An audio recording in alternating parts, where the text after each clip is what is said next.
Welcome into Mindset. I am Brad Barrett. As always, we have producer Jared and the lovely Kira. Today we're going to talk about a good one, and I have a lot to say about this one. How do you financially prepare for a baby? A bebe. A bebe. You don't. You don't. And it's not just financial too. We're going to talk about some other things as well in terms of how to kind of walk through this next season of your life, whether you're looking to have your first child, maybe you're pregnant, or you're looking to start a family, you're kind of thinking about it with your spouse and just unsure of all the costs. We're going to break those down as best we can today. I could probably speak for hours on this. Having two and being a financial advisor, it's like, where do I begin? I have none, but I've heard they're really expensive. Not only the cost of having them, but keeping them. Correct. Future whatevering for them, providing. Correct. So as I mentioned, we're going to be talking about the costs of a child, whether pre and post and all that good stuff. But let me just tell you something from experience. It costs. Yeah. In America, giving birth alone has an average cost between $19,000 and $30,000. And that's just for the baby's arrival. So The baby's arrival. Day one. Day one. Here's the bill. Now, granted, we're not going to go into the depths on this one, but there's insurance coverage, things like that. I remember for both my kids, we had pretty good insurance. I think the most out of pocket I went on each kid was like 6 or 7. But I had 2 within a span of 2 years. Grand? Yeah. So I had 2 within a span of 2 years. That was with insurance. That's a lot. So I was spending roughly 15 grand for 2 kids in 2 years. But this is with insurance and no complications. Correct. They were blessedly so. No complications, no C-sections, no emergency, no nothing. It costs. So yeah, you're going to have some out of pocket. Day one. Lots of money. Okay, well, piggybacking on that, raising a child in 2025 could cost up to about $651,000 from the time they're born to age 18. That's not even including costs of things like college, sports activities. Yep. That's just their general care, doctor's visits, extracurricular activities, babysitting, childcare, you name it. Not even education costs. New parents out there watching being just sweating. Terrifying and crazy. But so let's talk about it. We're going to start with before they are born. All right. So this was kind of my camp for a little while, and I mentioned it a little bit. But again, this is going to sound a little elementary as always, but it's truth. You should be doing this whether or not you start a family or not. You should be creating and understanding your own budget. You should be paying any debt you have going on. Again, creating space. So if you have line items, you could clear off, debt being one of them, subscriptions you don't need anymore. Look, your life is going to change. You're no longer going out like you think you're going out, like you used to. Taking a child to a restaurant, so your budget changes a little bit. So just knowing that, having some wherewithal to realize, well, we're going to go out. We go out on Friday nights. No, you don't. No, you don't.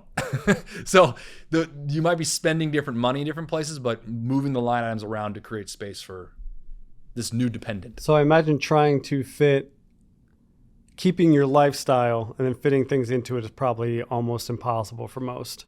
Being parents and being friends with our friends who now have kids and stuff like that, like every family's different, every dynamic's different, kids are different. Some of our friends we took kids everywhere with us, and that's great. That was their prerogative. So you can fit them in, but you have to understand you're going to adapt to some things, right? There's going to be some more cost to it. You're paying for a third seat places, right? There's just different things you got to consider. Babysitting, nannies, whatever it is. Yep. Now I'm going to keep this one short because I want to go into now they're here and the future stuff, but I'm just going to read through a few things I wrote down here. Obviously, you should review your health and insurance bills because now you're adding a dependent, right? On there, already mentioned paying down debt, understanding family leave policies with your work, both maternity leave and paternity leave, because it's important to know both. I think it's really important to do things like updating your life insurance, trusts, things like that. I'm saying all this before the baby's born. Obviously, you can't do some of those things until they are born, the life insurance, the estate, but it's making sure you have some things in order. A lot of times I have a client who doesn't have life insurance yet or doesn't have trusts and things like that yet. Let me hear you loud and clear. It's important to get those, okay? Because when the baby happens, you're going to be like, drinking water from a fire hose on some things. So getting some stuff done ahead of time. And I get the question, well, shouldn't I just do that after they're born? You need to add them as a dependent or a beneficiaries after you're born, but you can get everything set up ahead of time. One of the things I would rather you not do is saying, oh yeah, once they're born, I'll get it all in order. Dude, you're going to be so tired. Yeah. You're going to still got to work. You're going to be so, it's just not top of mind. So these are things before you're born to at least consider to get ahead of time. Okay. Baby's here. Baby's here, friends. We had You just spent 30 grand. We did. You're already 30 grand in the hole. Yeah. Here we go. First off, jokes aside, it's the most wonderful thing in the world. Okay, and I mean that from the bottom of my heart. We have days and seasons, and it's tough. Don't get me wrong. I'm gonna be real with you as a parent. I think all those parents are like, oh, it's so great, and they never give you the truth. Look, it's gnarly. It's war. It is. But you know what? It's I know my friends we always joke about that. It is. It's kind of war, but it's for a good cause and it's beautiful. You're raising a good human. It's one of the coolest things you get to do.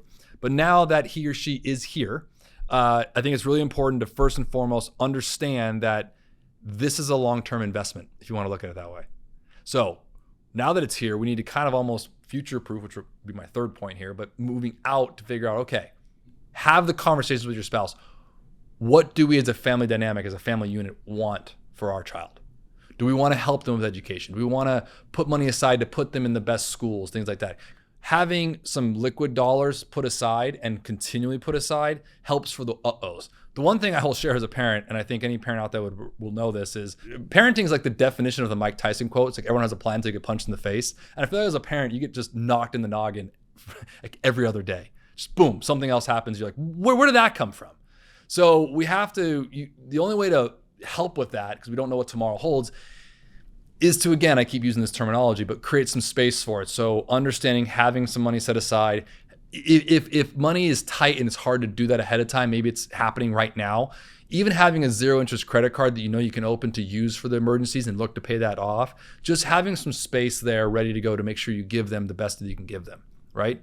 Doesn't have to be what everyone else is doing. Just because your friend's kid's going to this school or that school doesn't mean to get tied into that craziness.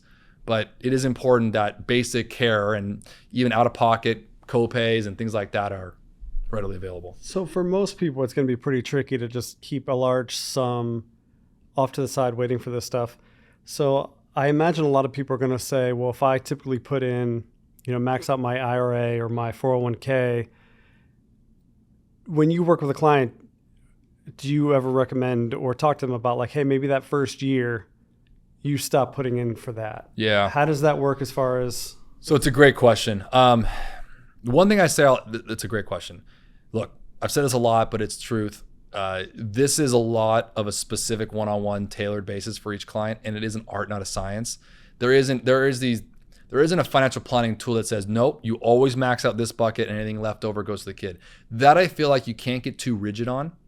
So the approach I've taken for many, many years that has worked really successfully is meeting them where they're at and figuring out what they have currently. Because they might come in with some goals saying, okay, look, I'm doing this in my contribution to my 401k, but I want to max out. But then all of a sudden, 6 months later, they're having a kid, for example. I say, okay, let's have some grace here. Let's work over the next couple of years to get you to maxing out while also creating some space to have some set aside for the kid. Versus, let's say someone is maxing out and they don't have any readily free cash flow. The question is, okay, do we lower that to create it?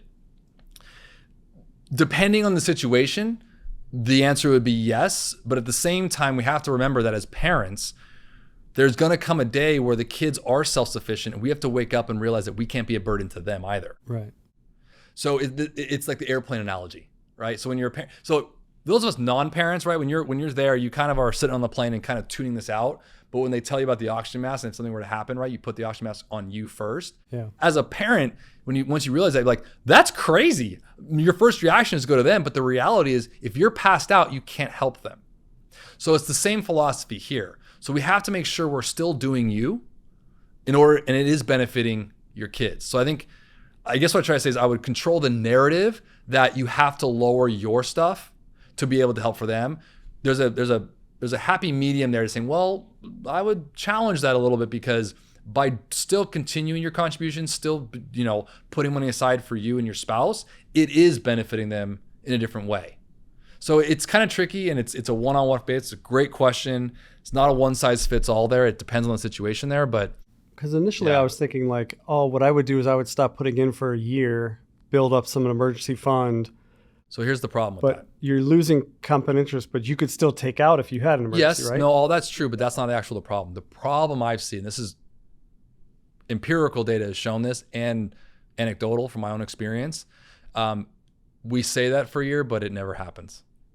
A year goes by, 2 years goes by. Well, you mean saving it or putting it back in? No, stopping the contributions. I'll only stop it for a year. Oh, gotcha. That's a dangerous, slippery slope.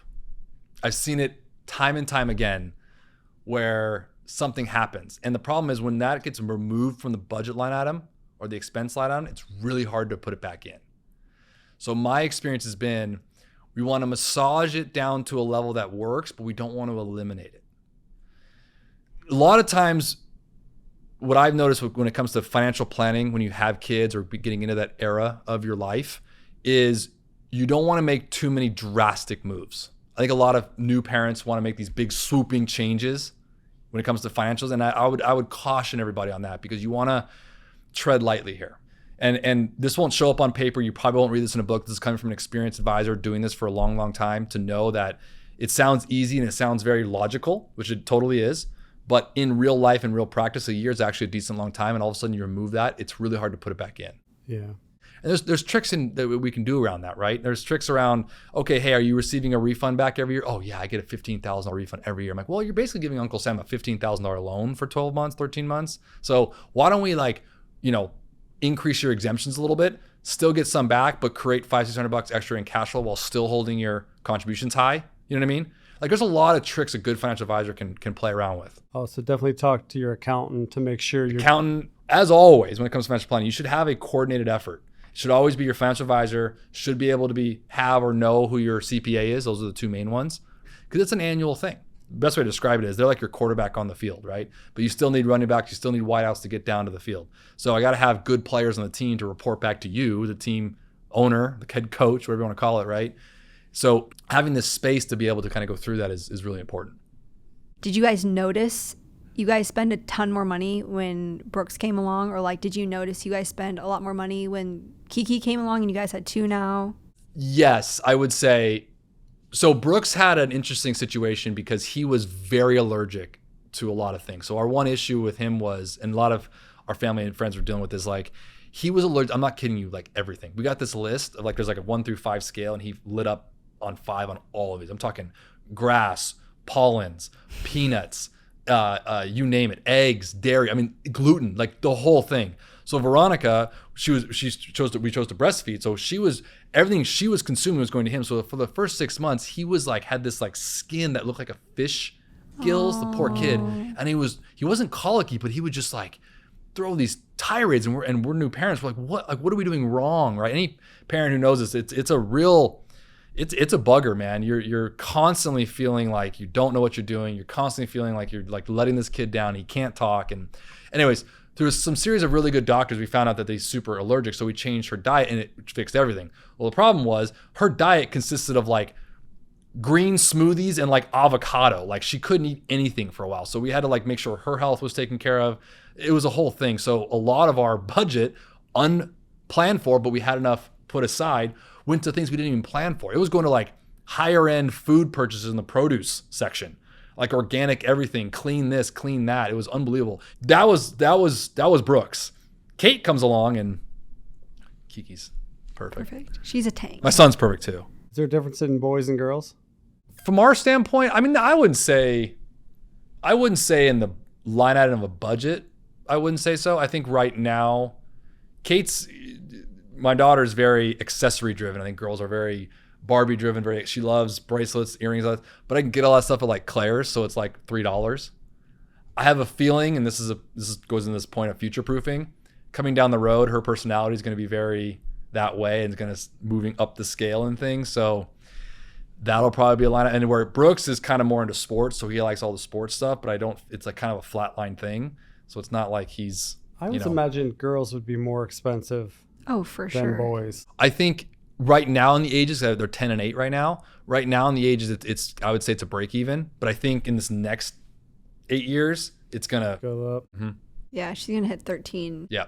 Well, you would know. You were a girl. You were a 13-year-old girl at one point, right? I mean, like, I'm assuming the needs and wants of I don't know, but I'm assuming a teenage girl is gonna have a little more wants and desires for things than my son will. I feel like I was cheap. My parents can comment, let me know, but I don't feel Kath, like I want to know the truth here. I feel like I can see that. Give me a toy, I could play for hours. I can see that. Like, I was a very simple, I didn't. If my mom was here talking about this, of my 2 sisters, I remember I was the only boy. I was the expensive one. So I flipped that script. So it's not a male-female thing. That. No offense. Offense taken. I feel like you'd be like 13, like, I need 40 different shackets. It wasn't the High shackets. maintenance, yeah. It wasn't the shackets. I is and always have been very into shoes.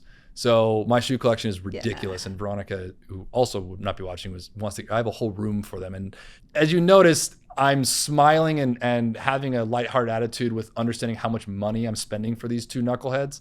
But it's one of those things as a parent, it's a joy when you can do it and, find that line of not making them spoiled and, taking care of them. Like, I'm not saying just shower them with love with stuff. I'm just saying creating space to say, hey, they want to go to this activity and you're able to. Having financial means to have your kid do things isn't the ultimate. It's not going to shape them one way or the other, in my opinion. Like, if my kid, if we just hung out at the house and did no extracurricular, they would be great humans because we're trying to be, good with them anyways. They just like last show we talked about, time is the best commodity you can give anybody. This includes your kids. Yeah. So yes, create space, create budget line items, help them prepare for things that they want to do as best as whatever fits for your family dynamic. But the best thing you can give them is your time. I was told something a long time ago, and I love this, when I first started having kids, because I was really struggling for the first year or two because it was just hard. We had 2 kids under 2. She was not working. We had a really, really allergic kid. We're trying to deal with that on a daily basis. It was just tricky, right? And he said, if parenting's hard, you're doing the right thing. Because you care and you're trying to put in some love and some attention to this thing. So I think it's important for all the parents out there. Like, if this is tricky for you right now, if this kind of stuff's speaking to you where it's like, I don't have the money to do this, I feel like I'm failing, like, you're not alone. That means you care, and that's a good thing. Yeah. If you didn't care and you didn't click on this video because maybe you got some anecdotes, I wish I did. If you do, let me know, right? But it means you care, and that's actually a good sign. Yeah. I was told that, and I kind of needed it when I heard it. So good advice. Yeah. But some actual anecdotal things here from the future proofing is I mentioned the wills and trust in the first one, but now is where you update some things. Yeah. Right? Make sure you update them, put them in there. If you have life insurance or 401ks or IRAs, put them as beneficiaries. Contingents, your spouse should be the primary. Make sure that's all added in there. Those are really important. There's and I would say there's too many people that think, oh, I'll do that when they're older. Correct. This is really important. I think more and more people, even like, everybody should be doing this, having a will, even if you don't have kids and that kind of thing. But it's especially important to make sure that even a 1-year-old, put them on there. This is the toughest thing. I would actually argue it's even more important because you want to make sure you have the say of who that person, if something were to happen to you, God forbid, who's raising them. Yeah. So I will say this from experience, the estate plan is probably the number one thing that gets put off the most. Oh, for sure. And it's hard as an advisor because I get asked that all the time, and I'm like, look, end of the day, the answer is yesterday, but honestly, you have to do it when it's right for you. Yeah. Like, that's usually how I have to approach it because I'm not trying to because life is life, man. And you got to go through some things. It's tricky, and you're not going to ace the test every day. It's just a part of it. And unfortunately, tomorrow is promised to no man. So correct. Bad things happen. That's your new phrase. Yeah. It is. Yeah. I used it yesterday. I was leaving. I was like, see you tomorrow. And he goes, tomorrow's not promised. Dude, dark. I was feeling a little dark yesterday. Yeah. Dark, bro. I was like, well, we're or filming. How about I'll see you tomorrow? I was like, we're filming tomorrow, so you better show up. Yeah. Well, I'm here. Yeah. It all worked out. Happy to see you. I want to see what you say today when we wrap. There are some, you do have a dependent now. So your taxes do change a little bit. There's some things you can talk with your CPA about that are really important now that you have a kid. So we talked about, things to do before the baby. A lot of these things intersect here, especially the trusts and the life insurance, things like that. You can do before the baby comes. And I think you should update some things afterwards. More than anything, understanding, this is what I'll end on here, creating space and understanding that your financial outflow is going to be very different for the next 20 years than it was the previous 20 years. Just know that. For me, earlier you do things, the better with Correct. Kids. But that's also true of any financial planning. It's true of investing. It's true of a lot of things. Yeah. So don't treat this any differently. In fact, I would argue this should be treated almost more importantly because now you're literally fostering, a child, like someone who's going to look up to you, someone who wants to be like you, whether you like yourself or not. Also coming to grips with who you are, because outside of the financial stuff, if you have any insecurities or any traumas, any things you want to go through it now, because it gets harder. Yeah. It's a tricky, slippery slope, man. So you got to love you, because if you love you, they will love you, and they're going to love you regardless. And so you got to be able to love yourself and be able to treat them right. And so we're trying to break these chains, baby. Break them, baby. Or don't have a kid and buy a boat. Do that too. Whatever floats your boat. Ba-boom. Boom, boom. Da-dum. Hey, we hope you guys enjoyed that. We always had some fun here. We always are really, really thankful to our subscribers. Thank you for watching and subscribing each and every week. For those of you who are new to our show, we come up with weekly episodes on financial topics every week here on Mindset. You can also follow us at our socials at Mindset with Brad Barrett. And as always, if you lead with love, it's going to be all right. See you guys next week.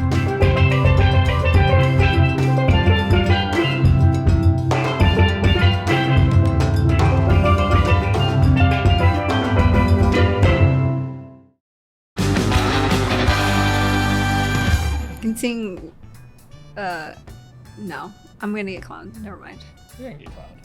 I get clowned You're all the gonna time. say space. There was something I saw a You're gonna meme say yesterday, space. and it was like me when I say anything at work in a meeting, like under the age of 30, and it's like a walrus with like it's a walrus like this, and then there's like all these like colonial men around that are like. I was like, that's so accurate. Is that what you feel like? Yeah. We're the colonial men? Yeah, and I feel like a walrus. It's like, Okay. anyway.